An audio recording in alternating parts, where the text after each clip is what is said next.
Right. We are recording. So here is your formal welcome to the Oily Underground. I know we're going to have some new faces tonight, which is really exciting.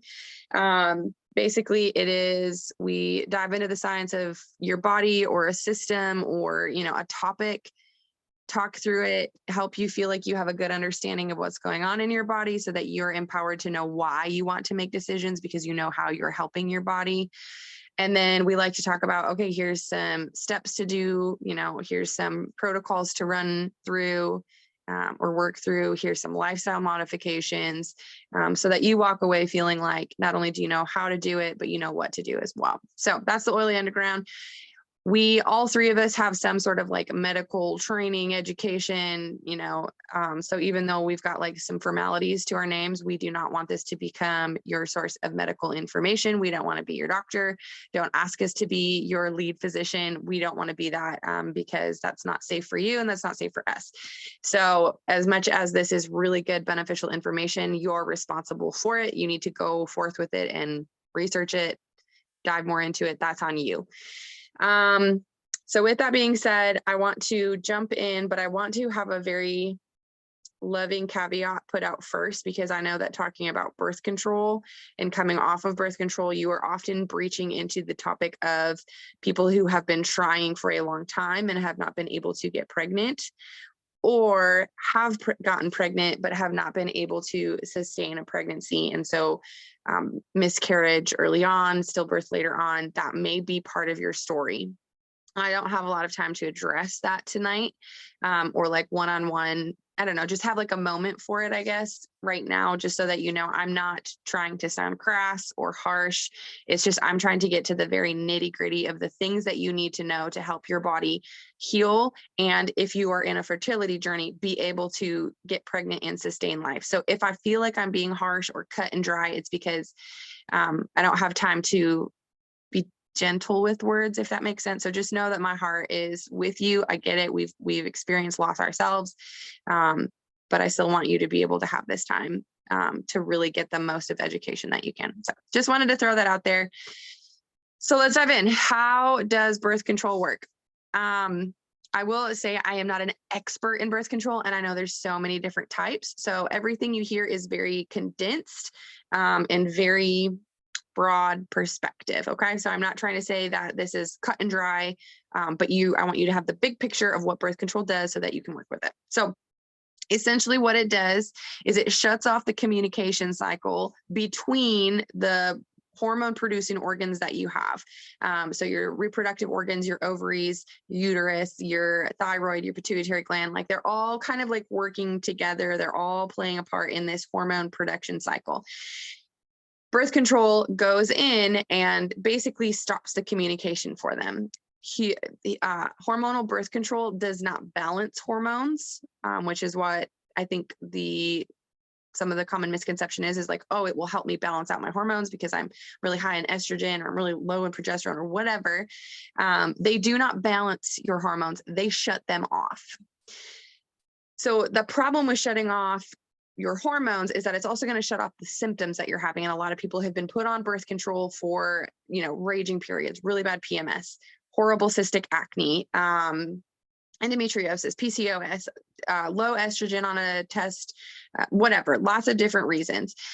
Some people are genuinely just on it only because they just are trying to prevent pregnancy. So there's lots of reasons. But the problem is that when you are submitting this mute, you put the silence button on your hormone producing organs, you're silencing your symptoms that your body is trying to speak to you through. The reason you have a bad, horrible, awful period and PMS cycle is because there is something wrong in your body. Your period is one of your most amazing biofeedback tools, meaning it gives you a read on what's going on internally. And if you're having a horrible, wretched period, or you're having crazy cycle related problems, your body is trying to speak to you and to communicate to you, hey, there's a deep root issue that you need to fix. Hormonal birth control will just mute that symptom, and it will not let your body's feedback system let you know there's something that needs to go on and needs to be addressed.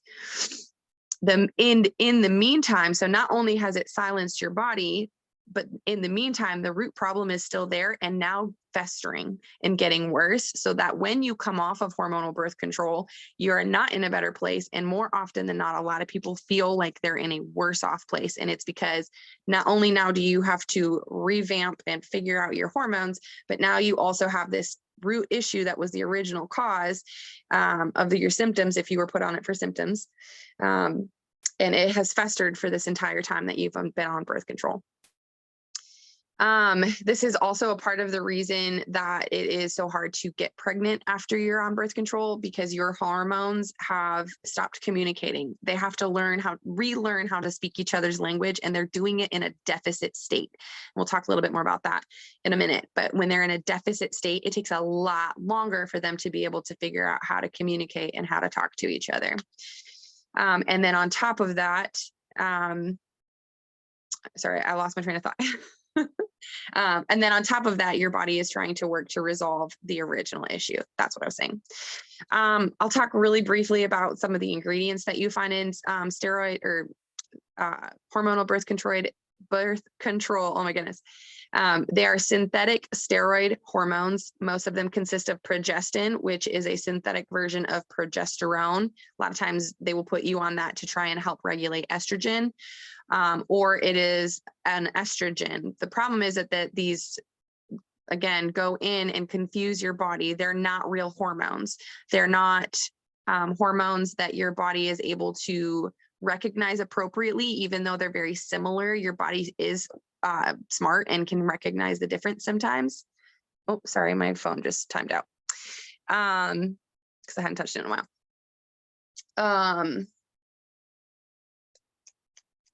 Get back to it. Sorry, guys. Multitasking is making my brain feel a little fritzy tonight.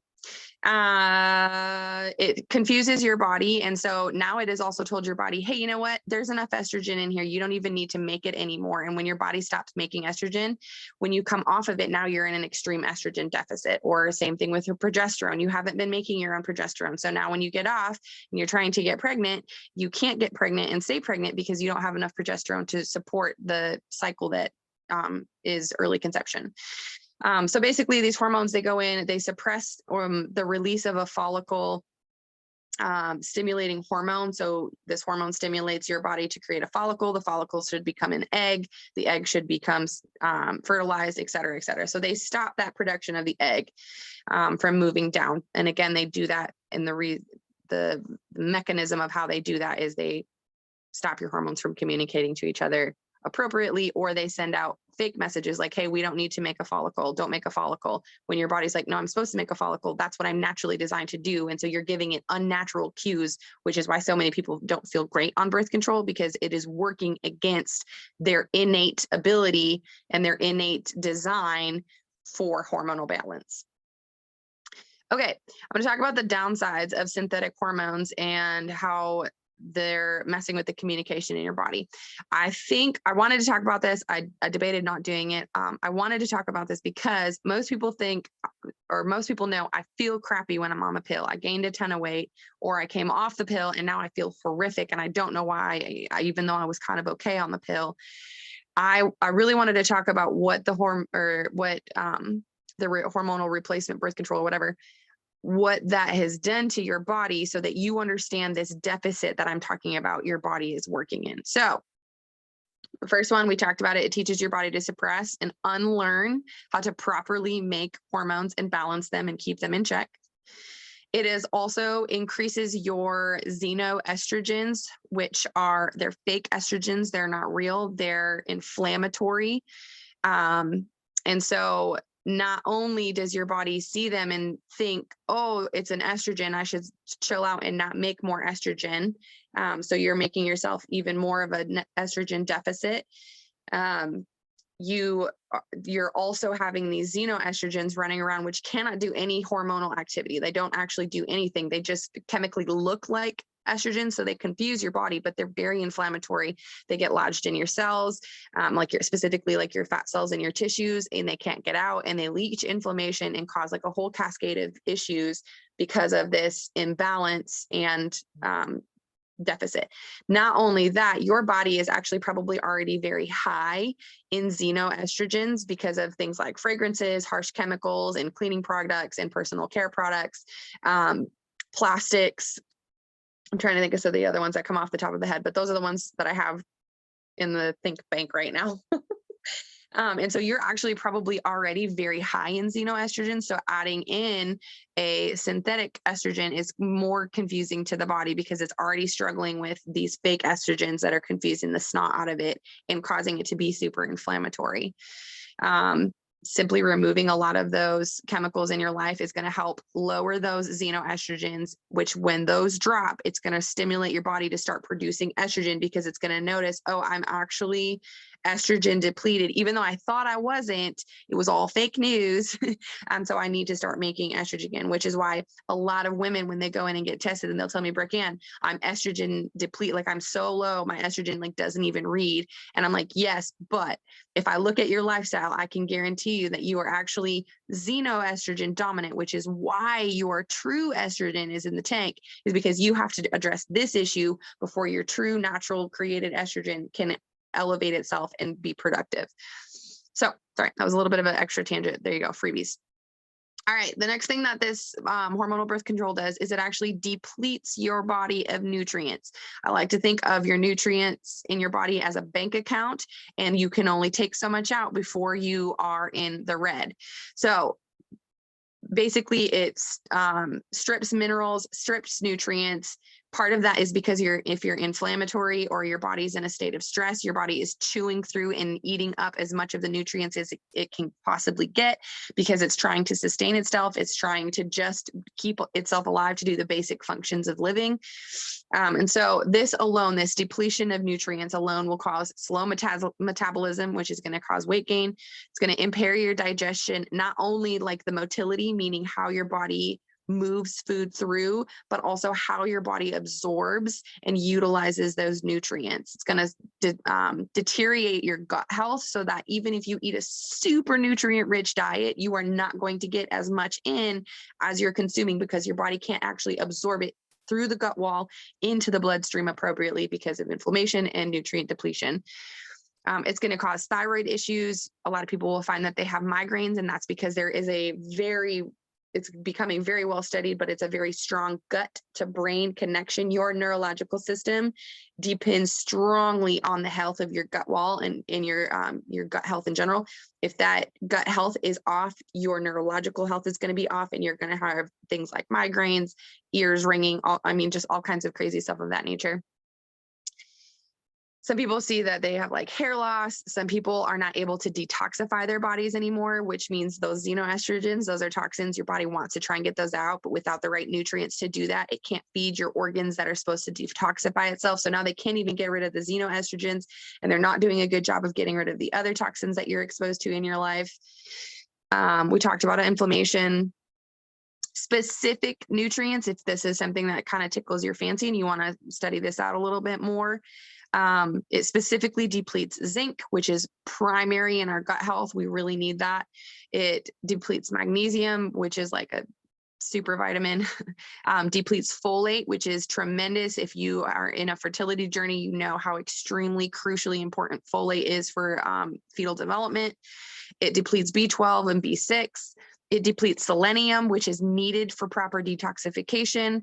It depletes vitamin C and vitamin E. So a good rule of thumb is write those down and start figuring out which foods are rich in these, because I'm clearly depleted. I am in a bank account deficit. I need to, not only do I need to get myself back to zero, but then I need to get myself above the zero, above just breaking even, because my body needs this. I need this fuel. I need to be able to run off of it. So I need to have a good savings account to be able to draw from, especially because if you're sick, anytime you get sick, you are depleting and chewing through these nutrients. And so sickness on top of stress, on top of inflammation, you want to be well stocked. Other things that it does, birth control will decrease your insulin sensitivity. It will cause your body to mismanage your blood sugar. And that is a big source of inflammation. This also increases like the workload that our adrenal glands go through, and specifically our liver. Your liver A lot of people call it the filter. That's great. But that is like 1 out of 500 jobs that it does. And part of what it does is it helps regulate blood sugar, helps break down old blood cells, helps break down toxins. I mean, it does a lot of things. And this insulin resistance is probably a word that you've heard, or this decreased insulin sensitivity is playing a role in how effective your liver is. Your liver is kind of like a battery pack for your body. You need it to work well in order to do so many other things.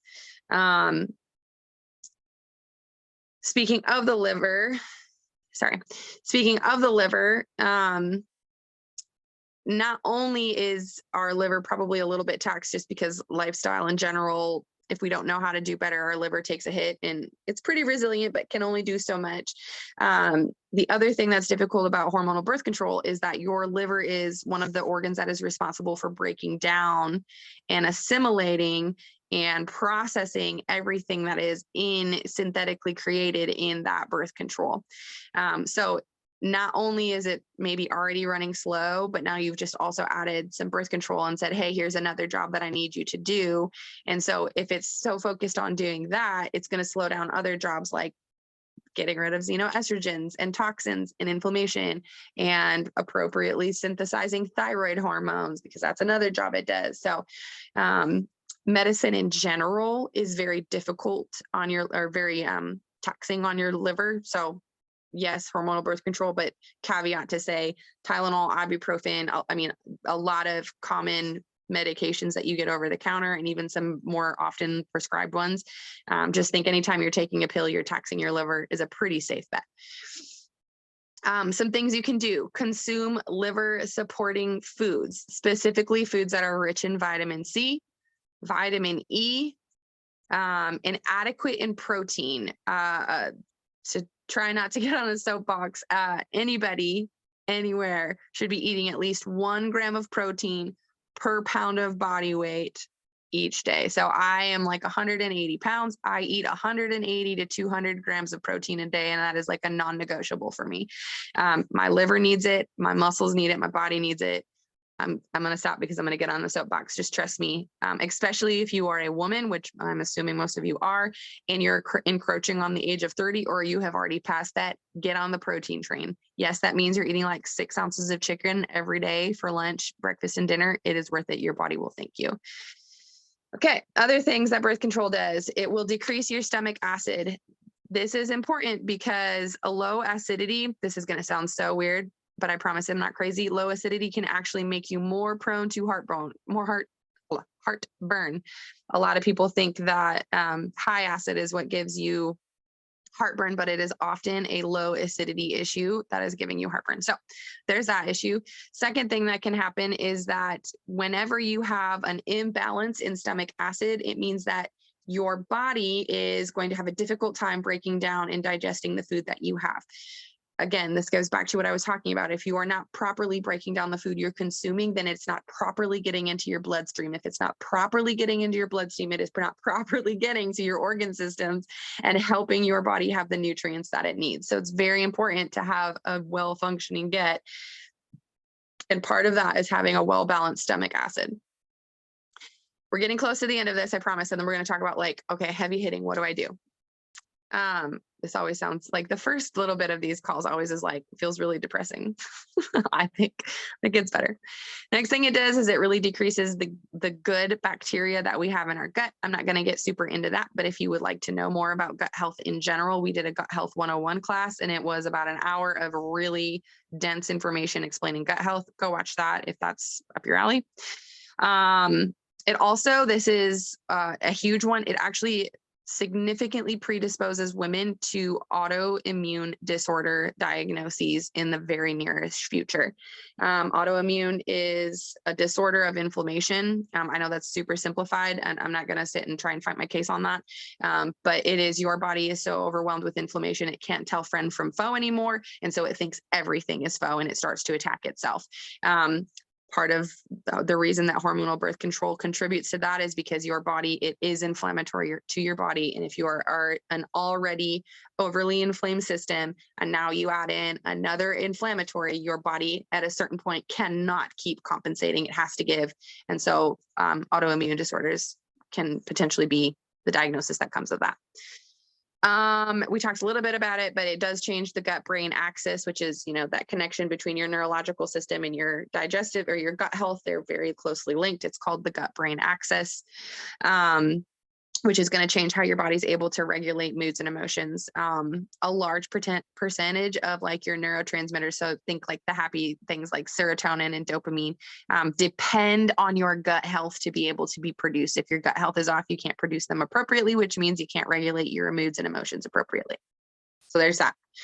Okay, so you have a little bit of an idea of this deficit that I was speaking of. That, I mean, everything that I just listed is stuff that's pulling from this bank account of, health, your health savings account. That was so dorky. Sorry.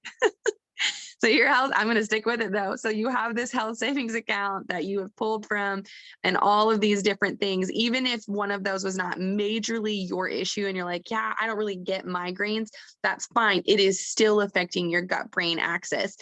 Your body just might be a little bit tougher, a little bit more resilient. There's genetic makeups. There are DNA types that are just a little bit hardier to health conditions and a little more resilient.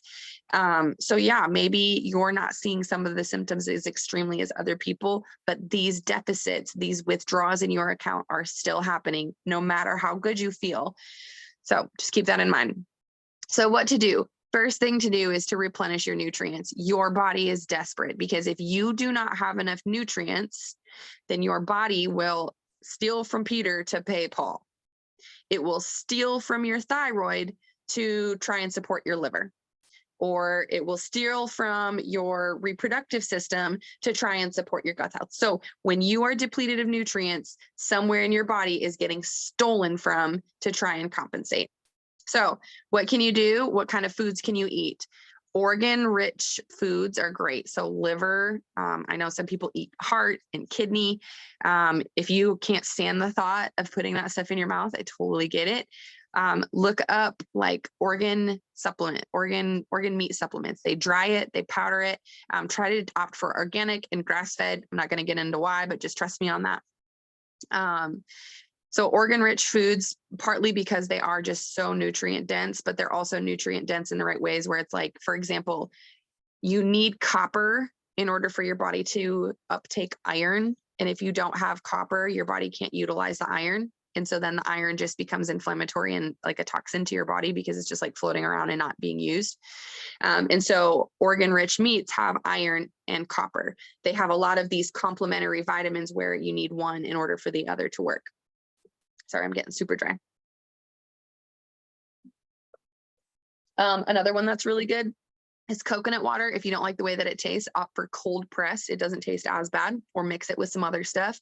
The coconut water is pretty rich and pretty simple and cheap to get in. Eggs are fantastic. No matter what you read anywhere on the internet, don't let anybody ever tell you that eggs are not bad. Ideally, if you can get some fresh from the farm, that's great. Otherwise, store-bought is better than nothing. I'm not trying to be a purist. I know that there's times and seasons, but eggs are great. Milk, specifically raw milk. And actually only raw milk is what I'm talking about. I'm not talking about store-bought milk unless you can buy raw from the store. That's amazing. It's illegal here. Raw milk is very nourishing to the gut wall. It's actually very healing to the gut wall, despite what you might think about dairy. Again, too long of a topic to get into tonight. But it also has a lot of, it is very vitamin and mineral rich pre-pasteurization. After it's pasteurized, you lose probably, I don't know, about 80% of the nutrient density. So if you can drink it raw, or if you want to do like raw cheese or raw butter, those are great options. Other things are fish and oysters, and all of these foods, when I say them, try and think organic is best, but I will just do what I can. Fresh caught, wild caught, those kinds of things, just kind of roughly keep that in mind. I'm not going to caveat that every time. So fish and oysters. Raw carrot salad.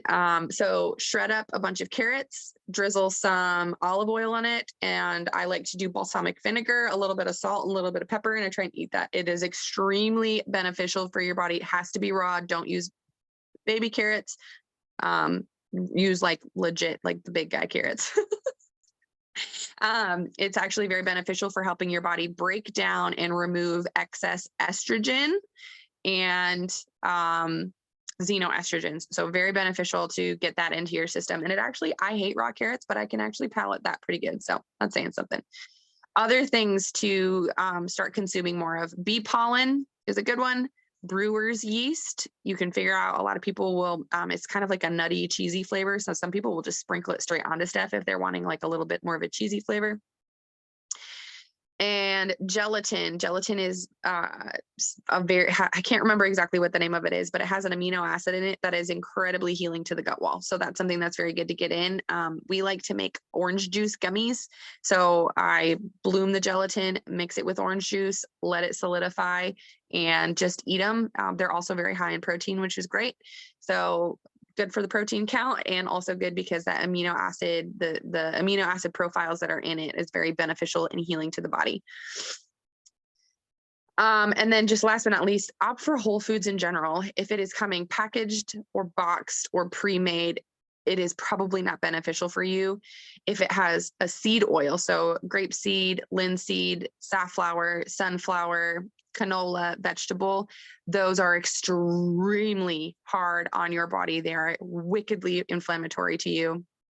Opt for butter, lard, olive oil, avocado oil, and it doesn't necessarily even have anything to do with their heating point, although that does come into play a little bit, but it's just that at baseline, the first oils that I listed, like the sunflower and stuff, those are basically already all but rancid fats. And when you eat them and consume them, they're called PUFAs, polyunsaturated fats. Your body recognizes them as inflammatory, and there's a whole inflammatory cascade. I mean, we've kind of been talking about it all night, but it is a huge deficit to your body. There's actually some really wild stories of people who have tons and tons and tons of freckles. Not that I think freckles are bad. I think they're super cute. So don't hear me wrong. But when they eliminated polyunsaturated fats, the PUFAs, those seed oils, peanut oil is also pretty high in it too, just so you know. So be careful with peanut butter. Their freckles started to go away because in like dark age spots, I guess, is really more what they were than true freckles. But those started to reverse themselves because it was just your body. Again, it can only do so much. And at a certain point, it has to give on something. And so for them, it was, skin discoloration. For some people, it's hair loss, whatever. You get what I'm saying? Another thing, start to treat your body well by helping it learn how to rebalance in insulin. First things first, you should eat within 30 minutes of waking, no matter what. I know so many people who are like, I'm not even hungry. Do what you can, get food in your system. Your body has just come out of a fasting state. It needs to get food in it so that it can learn when to spike and when to drop insulin appropriately. Your body needs it. Your liver needs it in order to wake up and start detoxifying itself, et cetera, et cetera. This is a soapbox topic, but I'm trying to keep it short.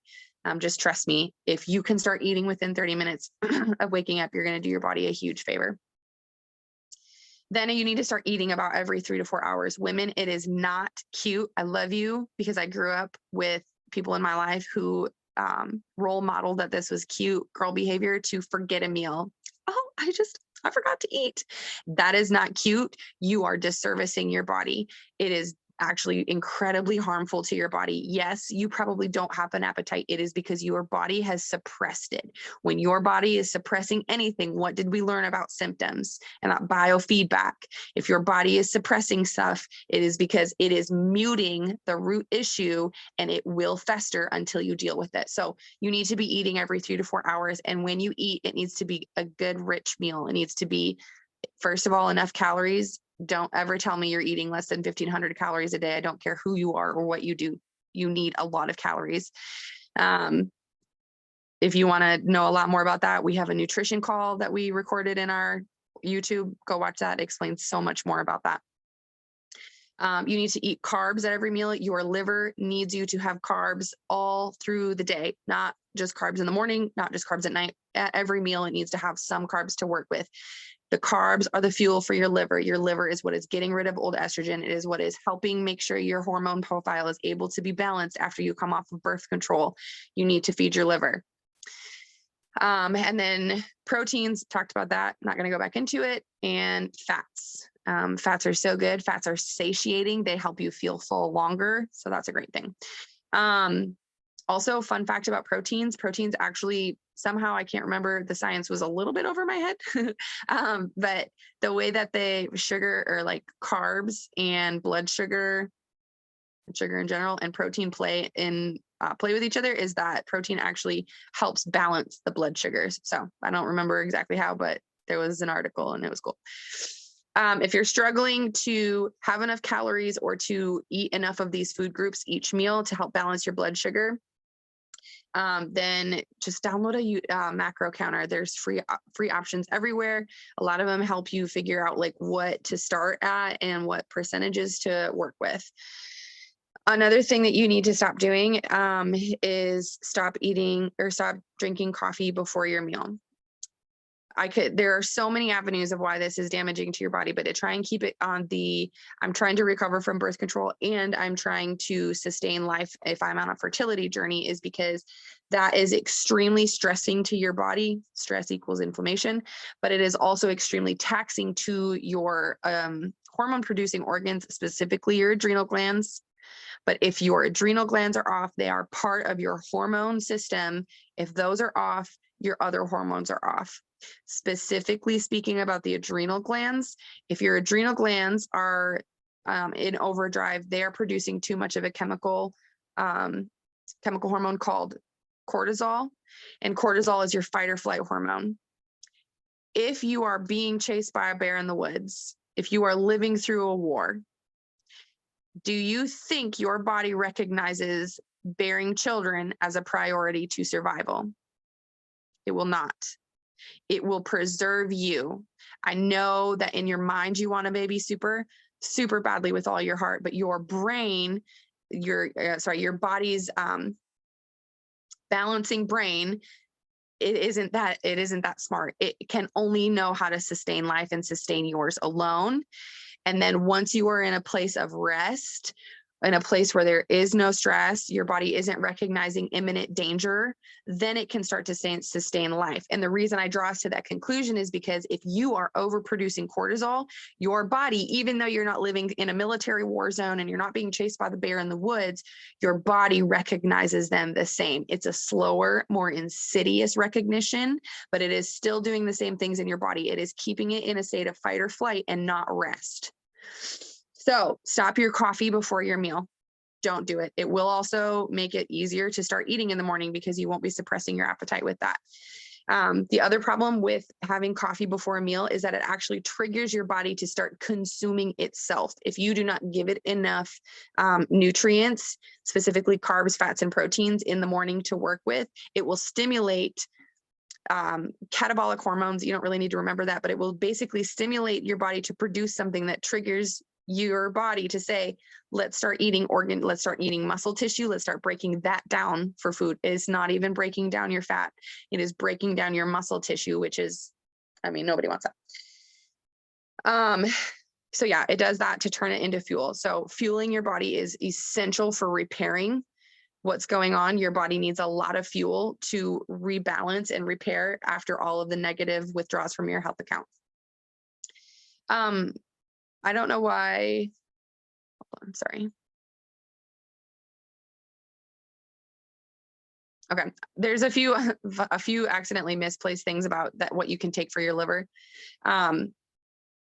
So I also didn't break this down very well. So what you can do is kind of 4 components: replenish nutrients, rebalance your insulin, revive your liver, and then repair your gut. I didn't break that down very well. I apologize. So we're in number 3, revive your liver. I'm not going to get super into this. We've talked a ton about the liver, so hopefully you kind of have an idea of what you're working with. Dandelion root is great for your liver support as well. We talked about some of the other foods, mineral rich, all that kind of stuff. Young Living has an entire line of liver targeted supplements that are incredible. They are the Juva line, Juva, and then it's like Juva Cleanse, Juva Tone, Juva, I can't remember what the other ones are. Those are really good options, and a lot of people have incredible success with reviving their liver through those. Also, lemon every single day in your water, or citrus. I like to alternate between the lemon oil and then the citrus fresh, which is a Young Living blend. I like to alternate every morning. I'll slam a cup of that with a little bit of Himalayan pink salt for like the minerals. It's very hydrating, but also you're getting the minerals, and then you're getting this extra little boost of help from lemon because it's very supportive of your liver. Okay, and then number 4 is repair your gut. I'm going to throw out a few foods first, and then I'm going to throw out some supplements. First up is bone broth. Bone broth is incredibly healing and restorative to your gut. So either you can buy it in the store. Your best bet is to learn how to make it or find somebody who knows how to. It's relatively cheap, but bone broth is great. You want to supplement your body with probiotics. Kombucha is good, but I have a very love-hate relationship with kombucha because there's just a lot of sugar in most of the kombucha that you buy at stores. If you get a bottle and it has more than 10 grams of sugar, you probably don't want it because that sugar is just going to be a little bit harder on your body. So they just add it to sweeten it because it is a very strong vinegary taste. I get it. So if you can't seem to find those kinds of sugars or like low sugar kombuchas, opt for something like sauerkraut or kimchi. A lot of other cultures have probiotic rich foods that they can make and you ferment. You can ferment all kinds of stuff. I mean, I know people who ferment everything and eat it like crazy. So the next thing in repairing your gut, what time is it? Oh, golly day. I gotta go. The next thing for repairing your gut is supporting your glutathione production. That's a big word. Glutathione is a molecule that your body is naturally making. This molecule's one job in your body is to go find inflammation, find toxins, wrap them up in a bear hug, take them to your liver, and move them out through your poop. But we are not getting enough nutrient support to make this molecule, and so we need to supplement. My ultimate all-time love, if I never took another supplement again, but only took this one, it would be Sulfurzyme because it helps your body make that molecule. It also has a ton of other benefits for helping, restore cellular health, for helping all of your other organs feel a little bit better because your body is finally being able to absorb the nutrients that you're eating because your gut wall is healthy, right? We talked about that a little bit ago. And just at a cellular level, your body starts to thrive better, which makes a lot of people be like, oh my gosh, my hair doesn't fall out anymore. For me, I never had postpartum hair loss. Never was an issue. So many other people in my family did. But it was because I was well nourished and I had a lot of gut support in that process. Again, I don't really mean to say that there, but I just know that so many people are like, oh, it's just a normal part of postpartum. I'm like, that's not normal. Your body shouldn't be losing hair. If your body's losing hair, it's because inside it's saying, I can't hold on to your hair anymore. So I have to let something go to survive. Your hair is going to be the thing to go because it's not essential to survival. So yeah, Sulfurzyme is one of my favorite ones. Some oils that you can use that are very supportive to your digestive health. One is called Digize. The other one is Copaiba. Copaiba is incredibly beneficial in helping your body naturally balance the inflammation.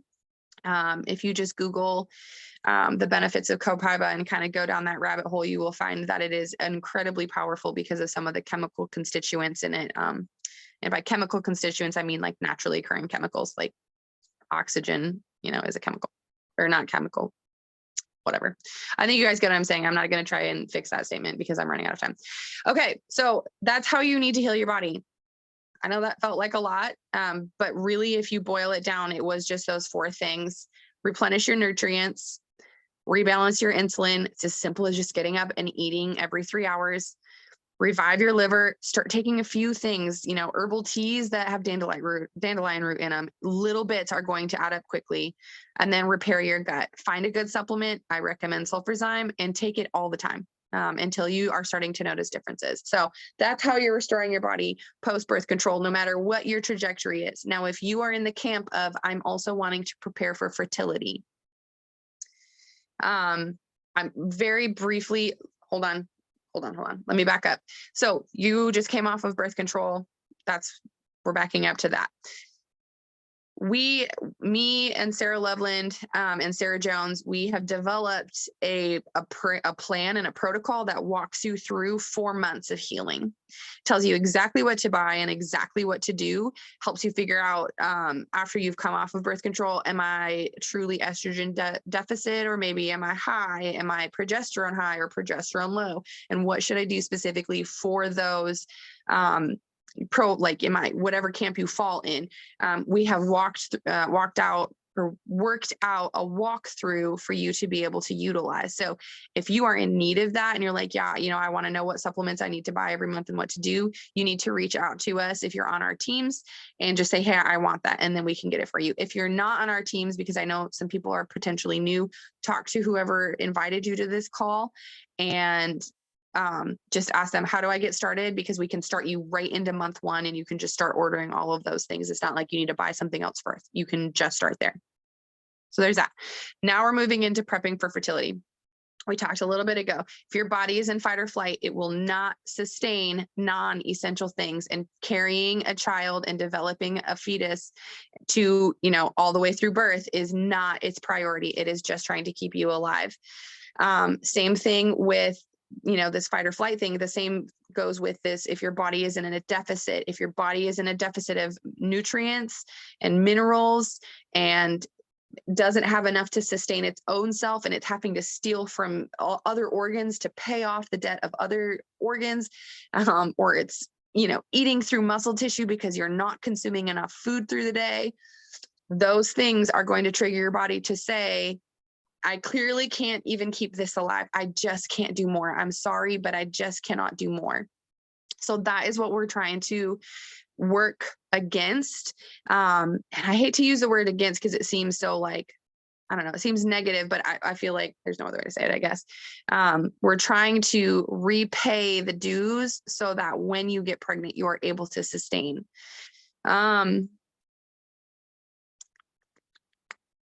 I think I covered that. I don't know that I said it very clearly. Maybe I have. If your body is depleted of nutrients, it's not going to be able to make hormones. I feel like I never said it specifically, so maybe it was kind of inferred, but I'm going to just very, very clear about that now. Your body's not going to make hormones if you don't have the right nutrients. So that could be part of the reason that your hormone profiles are off. Just throwing that out there. Okay. The last couple minutes. So coming off of birth control is going to give your body a window. It is going to be it's going to be tough because I know there's a lot of symptoms, and I'm not really getting into what those are because that's not what I wanted to focus this call on. But when those symptoms kick up, the first 2 weeks is more of like a withdrawal situation, roughly.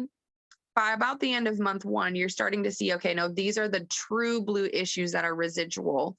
Here's my real symptoms that are telling me of a deeper root issue. And those symptoms are going to give you a window into your fertility journey. Also, if you're not even on a fertility journey, it does just give you a window into like what your hormones are up to. But I'm speaking specifically to the fertility crowd. That window is going to be crucial to look through and figure out what needs to be tackled. Because if you don't look through that window and figure out where your body is at, then you're not going to be able to fix it, to tell it, okay, we're safe, we're nourished, we're in a place of rest, and now we can sustain life. We can grow another baby and keep ourselves alive. And so coming off of birth control is going to give you that window into how capable is your body of fertility right now. The hard thing about birth control is a lot of people come off of it and that's when they want to get pregnant. They're coming off of it because they're ready now. And I don't mean this to sound crass, but you might need to take 6 or 7 months before you even try, because you have that much reparative work to do on your body so that when you do get pregnant, your body's able to sustain. So, respect that window, respect that it might need a little bit of time, but also go into looking into that window with hope, because there are a lot of options to helping your body heal. So I'm wrapping us up now. I have a document that is typed up that very specifically walks you through, okay, I am actively trying to get pregnant or have been pregnant but have not been able to sustain it. What do I do? I'm going to give you guys the 3 snapshots, but this is something that is available to, again, me and like the customers through me, Sarah Loveland, anybody who's a customer with her, Sarah Jones, anyone with her. And we can give you this document. It tells you exactly what to do, and it gives you a little snapshot of why to do it. If you're not on a team, come talk to us and we can try and figure something out.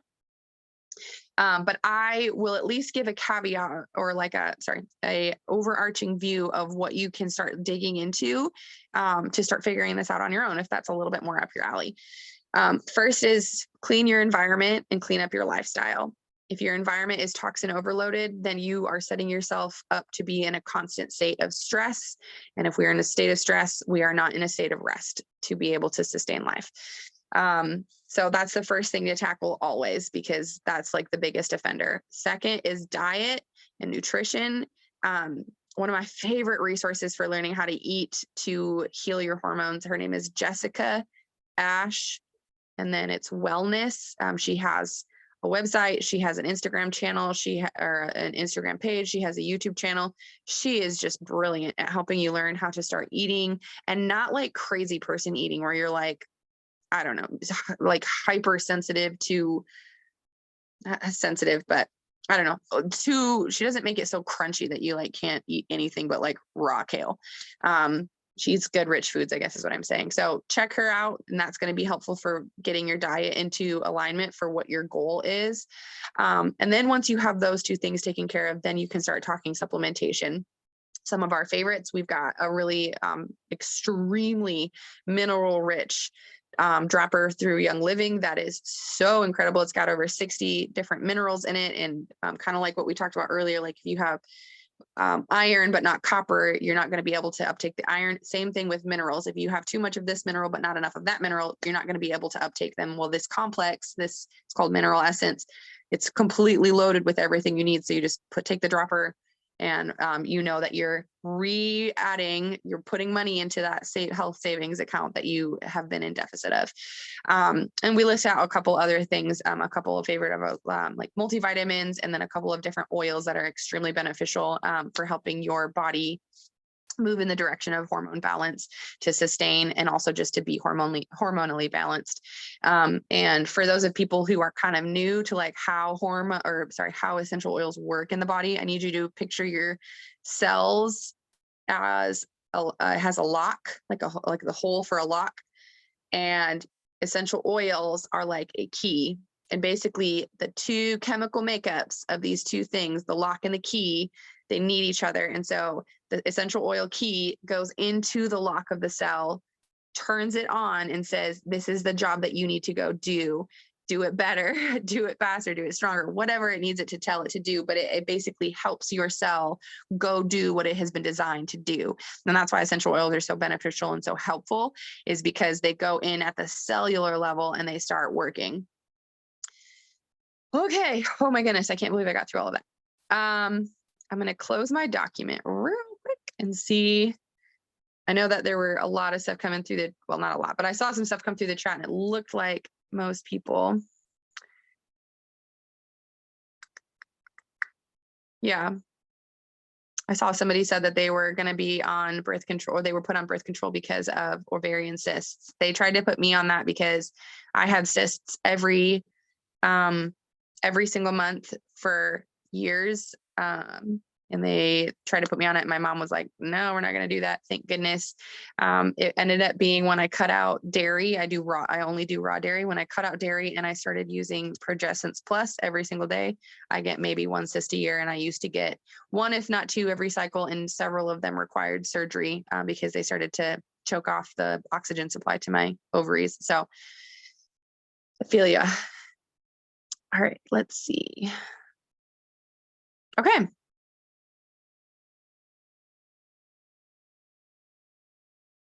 Looks like everything's been addressed. I'll give you 1 more minute to ask a question. Otherwise, I'm going to kick y'all off and go to bed. The recording will be available. Usually I'm able to get to it by tomorrow evening or Saturday. Tomorrow's a pretty slow day for me, so I'm pretty sure I'll be able to have it on our YouTube channel. If you go to YouTube and just Google The Oily Underground, we're the only channel. I think somebody said there's like a video that's called The Oily Underground, but that's not us. Just look for the channel and the recording will be there. And like I said, we've got a pretty rich resource. There's a lot of free information there. Gut health. We talk about your thyroid, your adrenals, nutrition. There's lots of stuff in there. So you can kind of go thumb through that if that's up your alley. All right, friends, that's it. Nobody's asking questions. So it's bedtime. Thanks everybody for coming. We'll see you next month.